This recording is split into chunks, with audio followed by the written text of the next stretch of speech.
મિત્રો, ઘરમાં જ્યારે પ્રભુનો વાસ થાય છે ને, ત્યારે તે ઘર એ 4 દિવાલોનો મઢેલો ઓરડો મટી જાય છે. ત્યારે તે શ્રી કૃષ્ણના ચરણથી પાવન થયેલું એવું વૃંદાવન બની જાય છે. ઘરની અંદર મંદિરની પવિત્રતા સ્થાપિત થાય છે અને આવા ઘરની શાંતિ એ માનવીના મનને એક અલગ વિશ્વની અંદર લઈ જાય છે.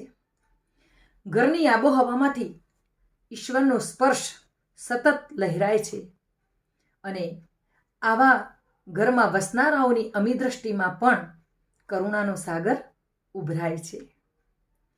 આવા ઘરમાં વસનારાઓ એ હંમેશા પ્રભુના માર્ગે ચાલવાવાળા હોય છે અને હંમેશા તેમની ઉપર સતત લક્ષ્મીનું હાસ્ય એ ચમકતું રહે છે અને જ્યાં જ્યાં તે જતો હોય છે ને, ત્યાં ત્યાં ભગવાન એનો ભૂમિયો બની અને એની સાથે રહેતો હોય છે.